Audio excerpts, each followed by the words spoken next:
Welcome back, learners. So as you know, in the previous lecture we were discussing about the design of concentric isolated footing. So we have stopped till the calculation of the percentage of the steel, that is PT, using your SP16 chart. Okay, so once you get the percentage of steel in the SP16 chart, okay, so you will be knowing the percentage of the steel required for your entire footing.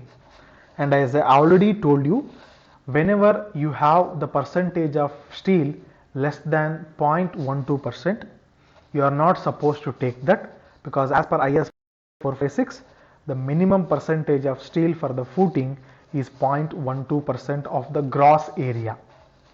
Okay, so if it is more than 0.12% of the gross area, then no issues, so you can ahead to the next step. Otherwise you take minimum percentage of steel as 0.12% of gross area. From the minimum percentage of the steel, the next step is the calculation of the steel per meter width of the footing. Okay, so it means what we are going to say is, why you want to calculate per meter width of the footing is, for example, if you have a footing like this, right, so you will be calculating the reinforcement required for every meter of the footing like this. Okay, you won't consider for the entire length at a time or the entire width, you will calculate for per meter width. Okay, you will calculate for per meter width of the footing.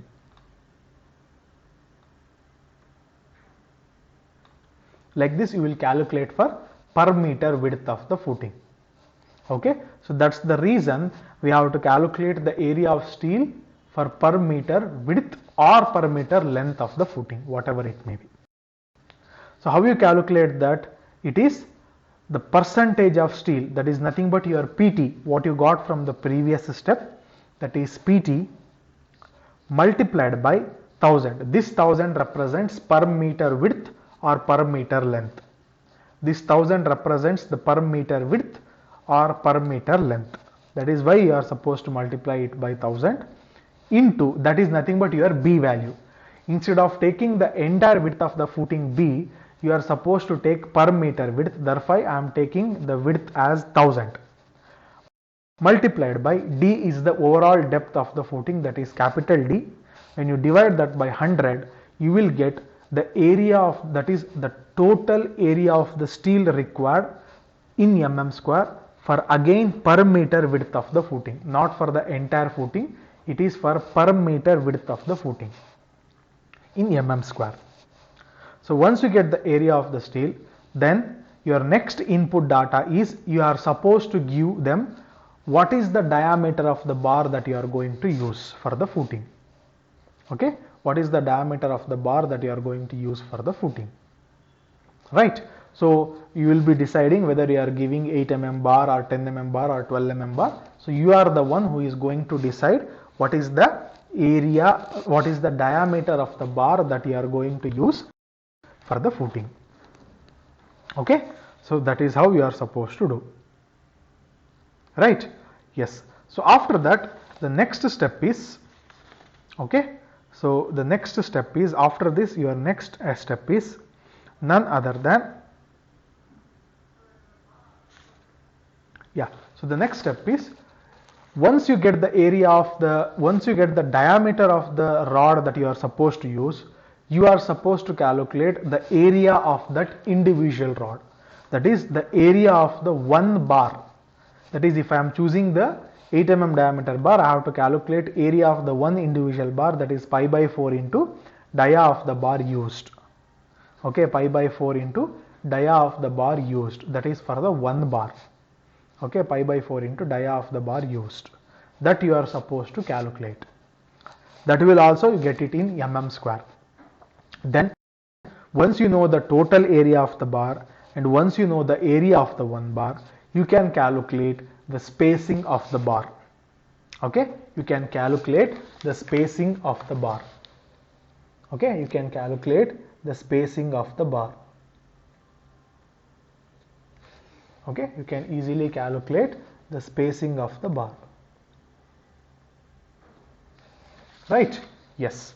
So how you calculate the spacing? Spacing is my area of the one bar, that whatever you calculated here, divided by the total area of the bar per meter.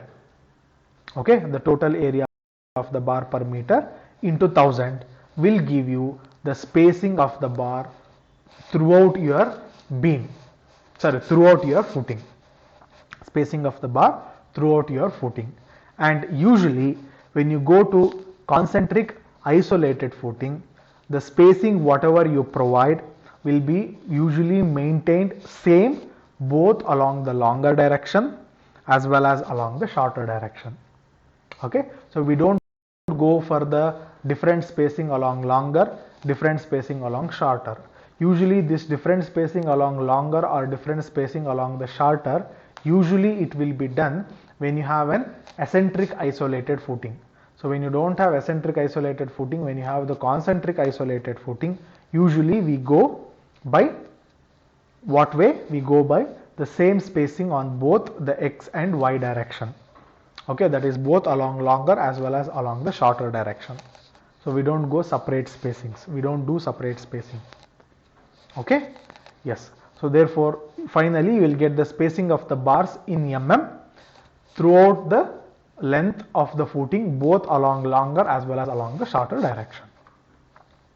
Once you get the spacing of the bar, then your actual design of the footing is done, because when you have the design of footing, you require the first data.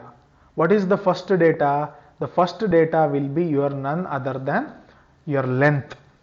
Second data will be your breadth.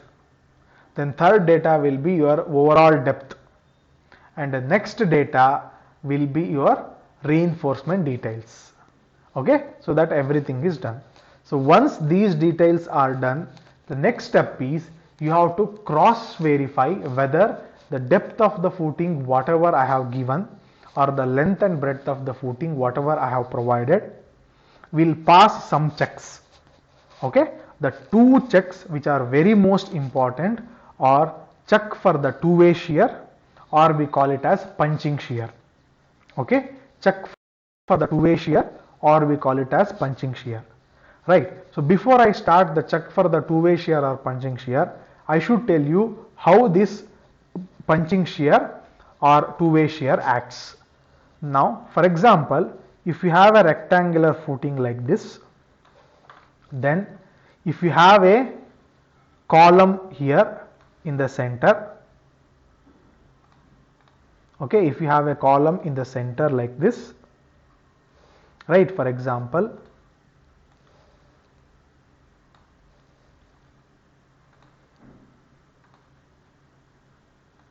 like this, if I have a, so let us mark the center line.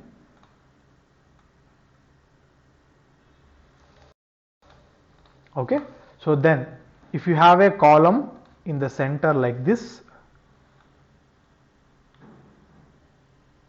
right, if you have a column center like this, then at a distance of d by 2, that is small d by 2, that is small d is nothing but your overall depth.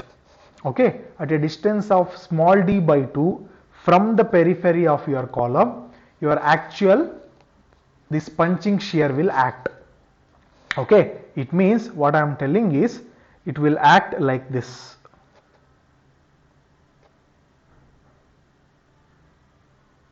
Okay, this is how your punching shear acts, right? So from here to here, that is from the face of the column to here, it is at a distance of d by 2. From this face of the column to here, it is at a distance of d by 2. From here to your face of the column, it is d by 2. Whereas from here to your face of the column, it is d by 2. Okay, so like that from everywhere, so it will act. Okay, from here to here it is d by 2. Then here to here d by 2. Then here to here d by 2. then here to here d by 2, right? So that is what we call it as. So whatever this area is there, right, if you want to fill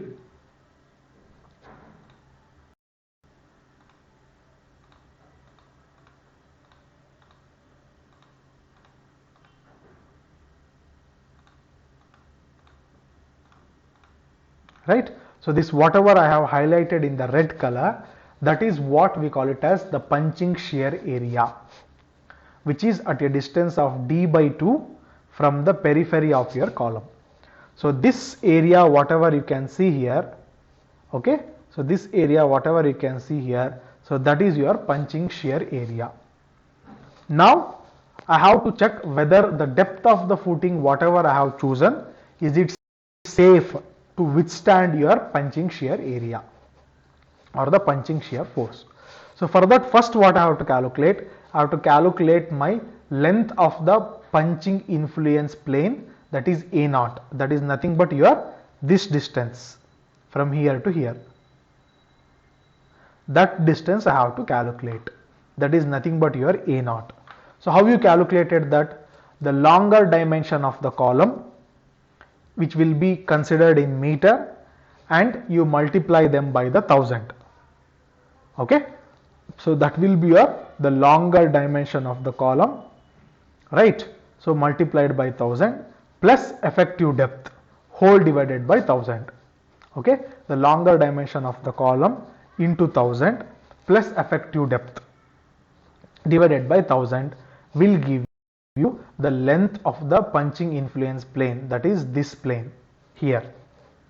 Okay, then what about the width of the punching influence plane? It is the shorter dimension of the column into 1000 plus the effective depth whole divided by 1000 will give you the effective punching length, effective punching influence line along the shorter dimension.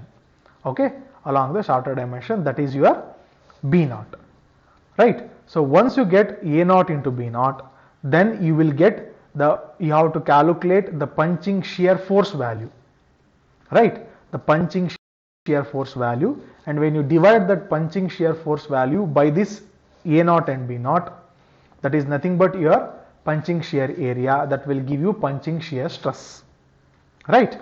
So how you got the punching shear force? The punching shear force is given by the formula your axial load on the column minus punching shear value, right? Your axial load on the column minus punching shear value, that will give you punching shear force. Okay, the axial load on the column minus punching shear value will give you punching shear force in kilonewton. So what is this punching shear value? Your punching shear value is nothing but Q max. What is Q max? That is the maximum pressure.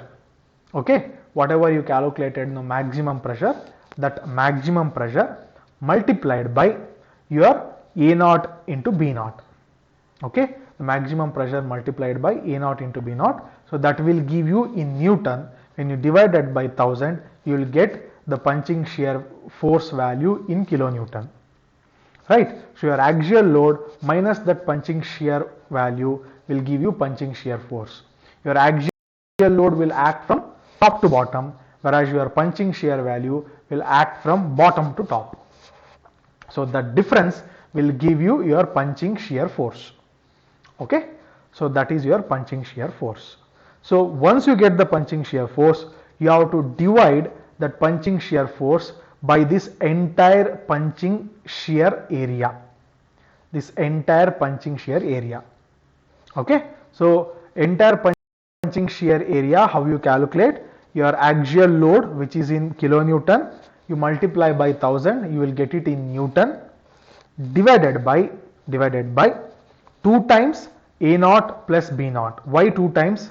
I need area, right? So therefore this one, therefore 2 times A0, and this one, so that is 2 times B0, or A0 plus B0, when you multiply them 2 times, that will give you 2 times the A0 plus B0 into your effective depth. That effective depth is in another direction. Okay, that effective depth is in another direction. So that when you do, you will get this entire punching shear area. Right, so this will be your punching shear area. So that will give you your punching shear stress in Newton per mm square. Okay, you will get the punching shear stress in Newton per mm square. Okay, you will get that value in Newton per mm square. Right. So once you get the punching shear stress, then you have to how to cross verify whether that punching shear stress is whether your footing is able to take that punching shear stress. So that you have to calculate with the permissible punching shear stress. So how you get that permissible punching shear stress? The permissible punching shear stress mainly depends upon your grade of concrete. Your permissible punching shear stress is given by 0.25 into square root of FCK. Okay, 0.25 into square root of FCK. The 0.25 into square root of FCK will give you the punching shear stress, that is permissible punching shear stress in Newton per mm square. Okay, in Newton per mm square. Right. So when you do that, your permissible shear stress value should always be higher than the punching shear stress value. Right, your permissible shear stress value should always be higher than your permissible shear stress value. Okay, your permissible shear stress value should be always higher than punching shear stress. So if your permissible shear stress is getting less than punching shear stress, then you have to redesign it. So when you do the redesign, you have an option of increasing the area of the footing, and you have an option of increasing the grade of concrete, because your permissible shear stress depends on the grade and your punching shear force depends on the punching shear value, which in punching shear stress depends on the punching shear force. So that depends upon your punching shear value, which depends upon the punching shear area, so which depends upon the area of the footing. Therefore, by increasing the area of the footing and by increasing the grade of concrete, you can increase the by increasing the area of the footing, you can reduce the punching shear stress, and by increasing the grade of concrete, you can increase the permissible shear stress. Therefore, you can make permissible shear stress higher than the punching shear stress. Then it will be safe. So that is one check. That is two-way check. The last step is you are supposed to check the one-way shear stress. Right. So then how this one-way shear stress act? This one-way shear stress will always act at a distance of d from the face of the column. Right, it will always act at a distance of d from the face of the column. Right, it will always act at a distance d from the face of the column. Right, if this is the column, then your one-way shear will act at a distance of d from the face of the column.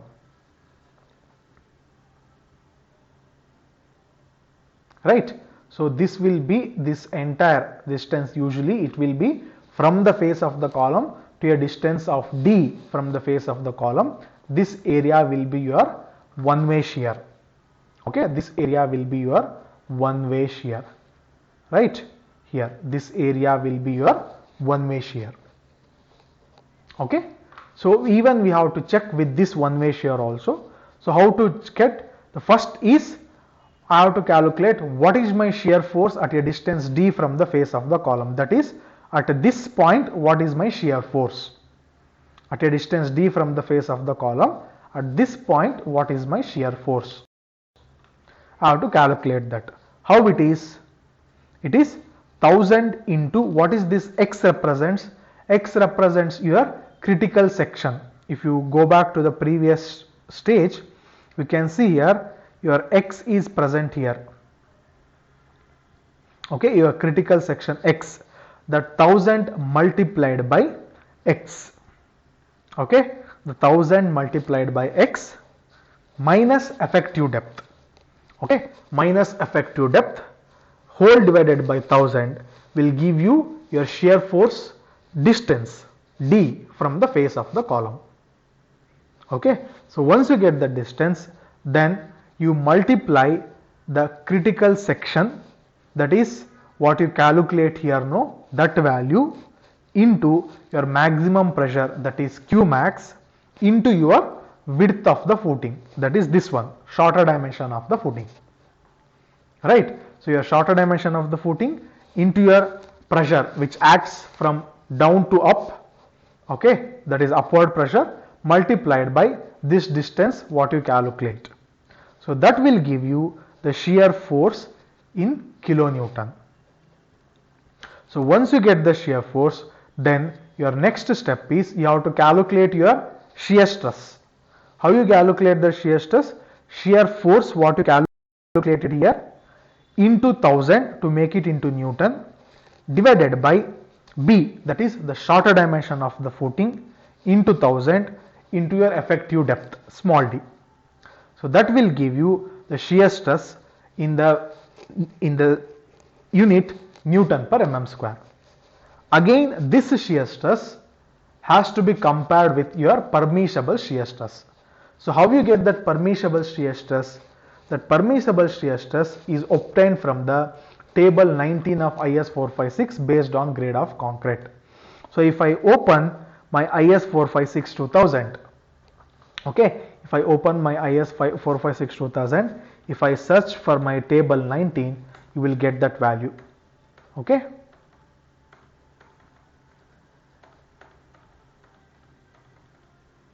We will see now, you will get the table 19, okay.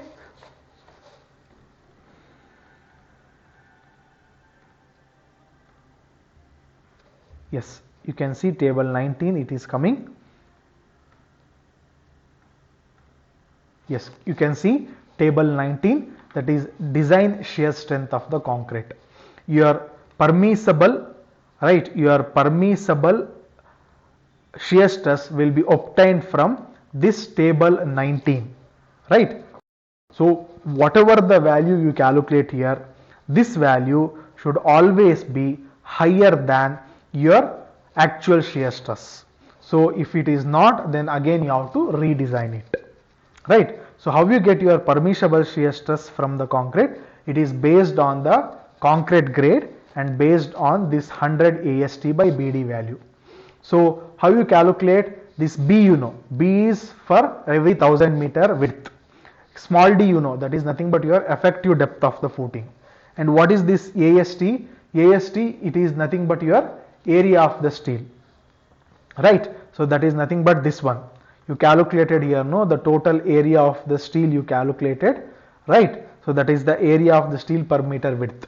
So when you simplify that, you will get one value of this 100 AST by BD. So that you correspondingly check with what is your grade of concrete, whether 25, 30, 35, 40 above, right. So if you don't have the exact value of 100 AST by BD from this table, you have to do the interpolation. That I will explain you, okay, while taking one problem I will explain you. So from that you will get the exact value of your permissible shear stress. So your actual value of the shear stress should be higher than the permissible shear stress. So once these two checks, when it is passed, it completes that your concentric isolated footing design is complete. Okay, your concentric isolated footing design is complete. Okay, so this is how you are supposed to do the design for the concentric isolated footing. So in the next video, I will explain you with the help of Excel sheet first how we have to design. Okay, so then later in the video I will explain you how to develop the Excel sheet, right. Yes, so if you want, I will just show you one Excel sheet how it will be. So in the next video, by taking up one actual value from the software, we will start. So this is how you are supposed to develop your Excel sheet, right. You can give n number of values in this direction, right. So whatever the design steps that we have discussed, the same procedure only we have written, right. So when I enter my grade of concrete, some values I have to enter. You can see whatever the input data I have written here, so those inputs has to be given in the Excel, right? For example, this input data, diameter, then in the beginning if you see some input data I have to give, that is grade of concrete, then axial load. So like that, some first basic informations I have to give it in the Excel. So once I give them, automatically your all designs, that means your length of the footing, breadth of the footing, then overall depth of the footing, then the spacing of the footing, so everything it will be automatically generated. That how it is generated, that we will see in the next video. Okay, thank you learners.